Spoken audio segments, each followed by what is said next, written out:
सुप्रभात विद्यार्थियों, मैं आपके हिंदी विषय की शिक्षिका आंचल मैम।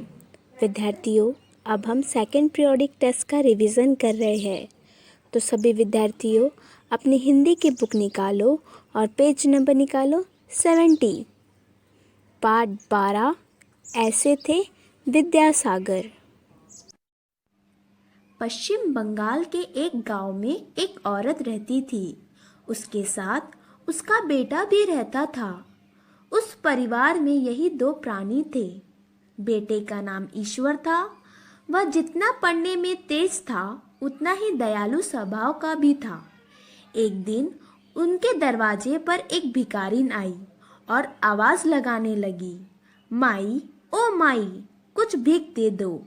आवाज सुनकर ईश्वर ने दरवाजा खोला। उसे देखकर भिखारिन ने कहा, बेटा कुछ भीख दे दो। ईश्वर का मन बेटा सुनकर पिघल गया। अंदर आकर उसने माँ से कहा, माँ, एक बेचारी गरीब माँ मुझे बेटा कहकर कुछ मांग रही है। माँ ने कहा, बेटा इस समय घर में खाने को तो कुछ बचा नहीं है, क्या दूँ उसे? ईश्वर ने कहा, माँ, तुमने जो सोने का कंगन पहन रखा है वही दे दो ना। मैं जब बड़ा होकर कमाऊंगा तो तुम्हें कंगन बनवा दूंगा। माँ ईश्वर की बात टालती नहीं थी। वह स्वयं दयालु स्वभाव की थी। उसने कंगन कलाई से उतारकर ईश्वर को थमा दिया। बालक ईश्वर खुशी खुशी वह कंगन भिखारिन को दे आया। भिखारिन ढेर सारा दुआएं देती हुई वहां से चली गई। ईश्वर ने खूब पढ़ाई की। बड़ा होने पर उसकी गिनती विद्वानों में होने लगी।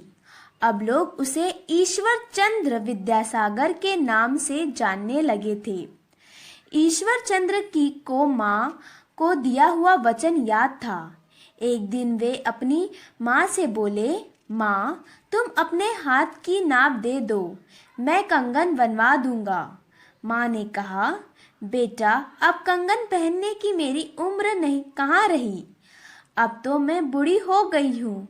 हाँ, तुम कंगन के पैसे से एक विद्यालय और एक अस्पताल खुलवा दो जहाँ गरीब बच्चों की पढ़ाई और इलाज मुफ्त में हो सके। ईश्वर चंद्र ने माँ का सपना पूरा किया। उन्होंने जगह जगह विद्यालय और अस्पताल खुलवाए। विद्यार्थियों, आपको समझा पाठ?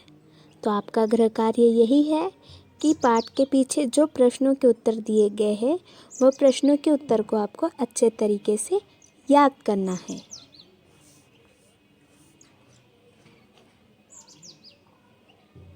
Thank you.